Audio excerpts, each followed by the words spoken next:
All right, I'm gonna slide this over here just to get us started, and of course I need my glasses. Good morning, everybody. Good morning. I am so grateful to be here. I love coming up to Yucca Valley. It's always a good excuse to have a nice cup of coffee and check out the beautiful space. Every time I come here, I'm just inspired by you guys, how you just hold community and you keep going. Thank you for doing that. So, in kicking off my talk, I want to read the quote again from Ernest Holmes. The more we realize that the source of all life is within us, the more we allow our inner peace to be expressed. So, peace is always happening. Peace doesn't come and go, and most of us don't understand that. Most of us do this thing that we do in our meditation. How many of you meditate and go to a beautiful place of peace? And then you walk out the door, and where's that peace go? I know that happens for me all the time. And it's part of my practice. I have several practices that I keep every day. One of those practices is forgiveness. There are things that have happened in my life that I struggle forgiving. There are several things that have happened in my life that I struggle to let go of, that I struggle to forgive. And I can't get to that peace until I forgive and let those things go. Does that make sense? And so my peace practice is also my forgiveness practice. And what I had to learn in much of my work is that meditation is not something that happens, in those 5 minutes, 10 minutes, those 20 minutes once a day or a couple times a week or something like that. Meditation is something that happens all the time. And I really had to start understanding that. That meditation isn't something in one of those places where we sit and it's perfect and it's quiet and nobody's bothering us and there's no interference and no distractions. In fact, if you're meditating that way, I'm going to encourage you to stop it. Seriously. If you're meditating in that way where you have the perfect environment and nothing is distracting you and there's no noises and sounds, then your meditation is conditional. Do you understand that? Mm-hmm. Our goal is to be able to meditate in that place of peace and inner stillness. Now, I notice I said the word inner, right? Our goal is to do that in Grand Central Station. Yeah? How many have been to a place like Grand Central Station? Right? A place like it, maybe you've been there, maybe you haven't. It's wonderful. It's full of echoing sounds. It's full of people running all over the place to catch their trains. It's full of people having all kinds of conversations. It's full of people who lost the person they were with and they're shouting, "John, where are you?" Right? Or the kid that walked away from his parents and the parents are like, "Oh my God, where did Joey go? Or where did Samantha go?" Or whatever. It's full of these distractions. It's full of this energy. It's full of life. That place right there is a microcosm for all the stuff happening at the same time. People are having reunions. People are having fights. It is the human experience unfolding right there. Do you understand that? And when you choose to walk through that experience in peace, when you choose to walk through that experience first in compassion and kindness and forgiveness, then you are embodying peace. Got that? I have to remind myself of that all the time because things are constantly pulling me out of peace. Just today, okay, so my beautiful morning, I get up, I get here, I'm driving on the road, someone cuts me off, someone gets right up behind me, like really, really good big truck, like a Hemi, right behind me, like revving their engine, wanting to pass me, when there's two of us driving the speed limit, right, that type of thing. Do I choose peace in that moment? First I got upset, then I chose peace. Right? Does that make sense? I wore light colored jeans days. I get my coffee. I walk outside. All of a sudden, I notice it's dripping on my pants. Right? My first response is, Brett, no, it doesn't matter. I had to choose to not get upset.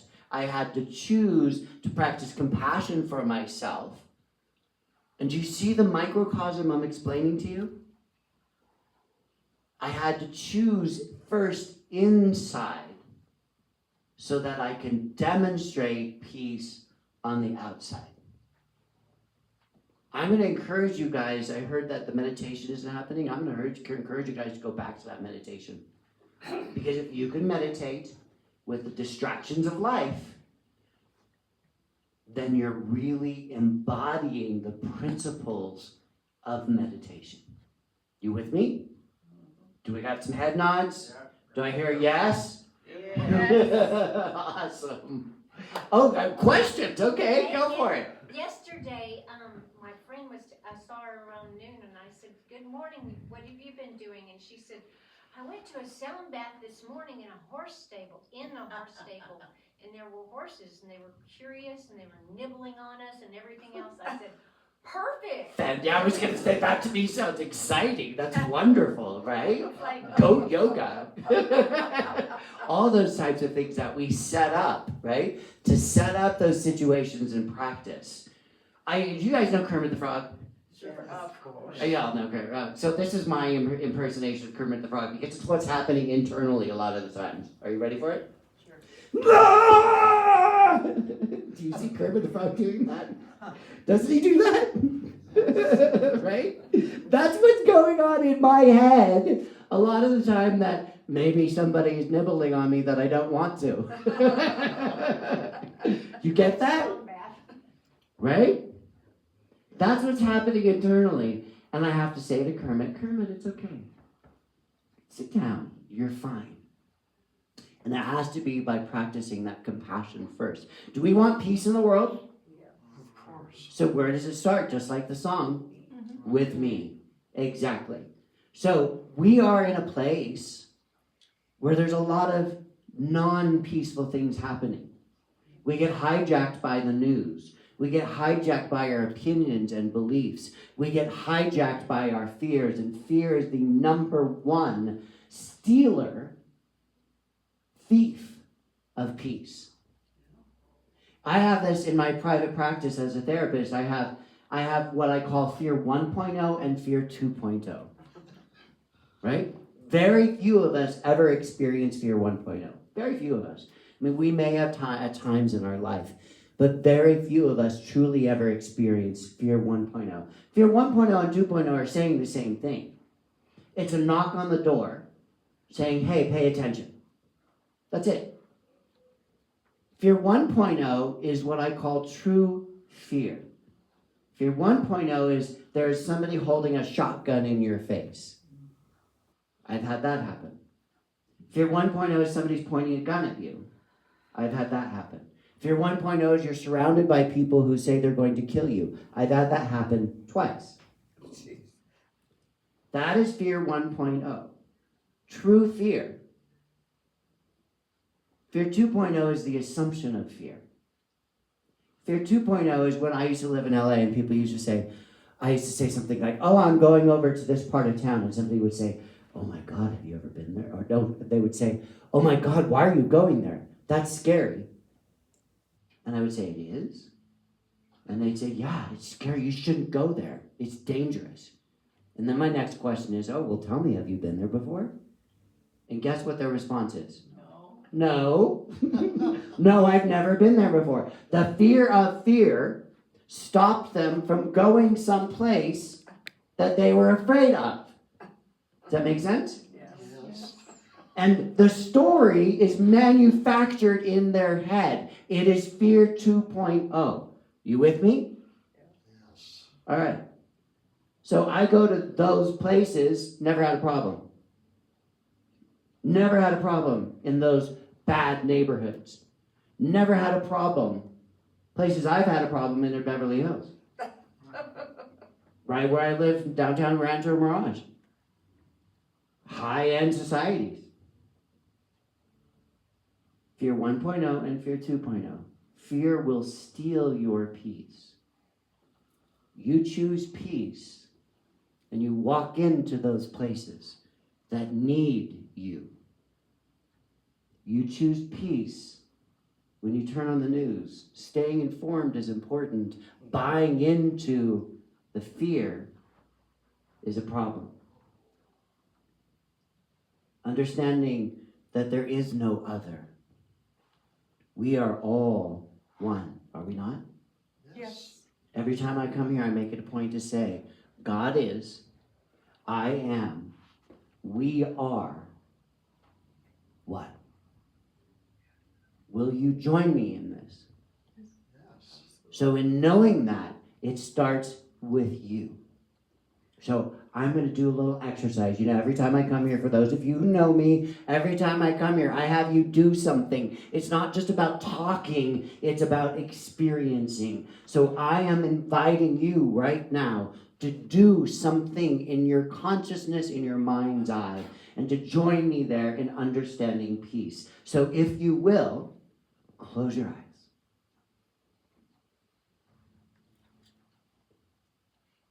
If you will, choose peace. Even with loud noises, choose peace. Even with leaf blowers, choose peace. Even with horses nibbling at you, choose peace.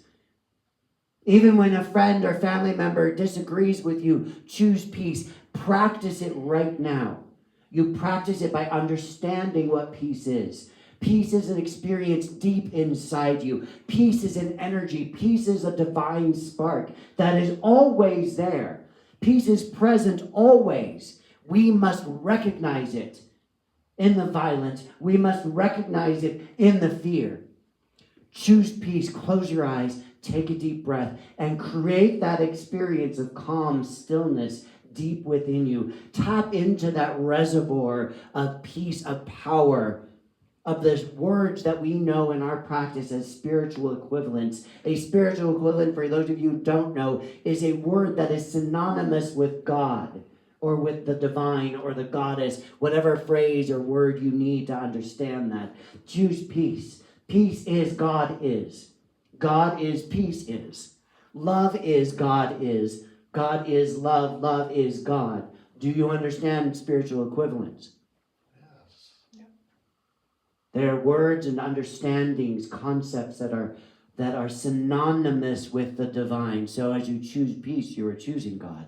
So choose it right now and understand it with all of the parts of you. In this place of inner stillness, go within. Take a deep breath. Breathe with me in that oneness. And I want you to be curious. So that you can practice peace, you must know it. In order to know something, you must feel it. Understand what is the color, what is the texture, what is the temperature, what is the sound, what is the feeling, what is the taste of peace. To understand it in your consciousness using the tool of your brain, understand peace so that at the time you need to call upon it, you can practice it.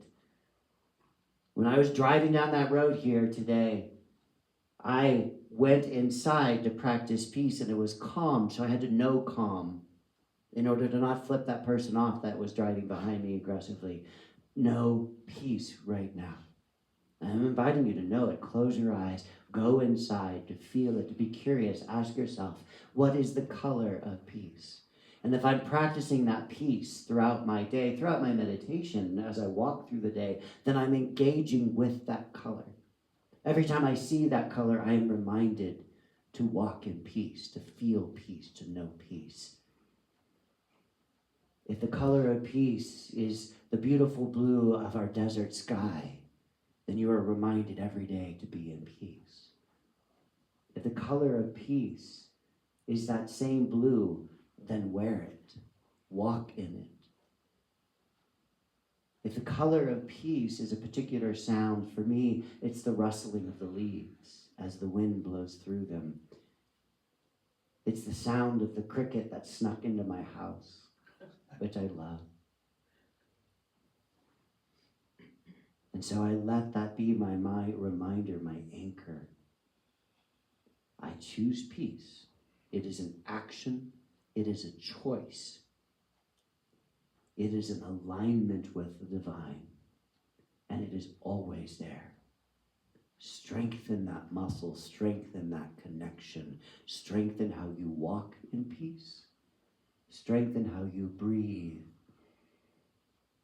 in peace, strengthen how you move in peace. Know it, feel it, see it. I'm inviting you to visualize, imagine, and think about what it's like in your mind's eye right now, because this is creating a neural pathway in your brain to understand what it is like to see yourself walking through, sitting right now in that experience of peace. I'm inviting you right now to know it with every cell, with every fiber, with every tissue of your being, down into the marrow of your bones. It is there. Call it forward. It's not something you have to go out and find. It's not something you have to seek. It is something that is already. It is your divine right. And in this place of understanding and knowing and practice, I'm inviting you to use your words to repeat after me. Peace is my divine right. Let me hear you. Peace is my divine right. Say it with power. Say it with conviction. Say it with knowing. Peace is my divine right. Peace is inside of me. Peace is who I am. I choose to walk in peace. And in doing that, I practice forgiveness. I choose love. I feel it now. I let go of everything and anything that is out of alignment with my divine right. I choose peace. Breathe that in powerfully. Hold it for a moment. Let it out.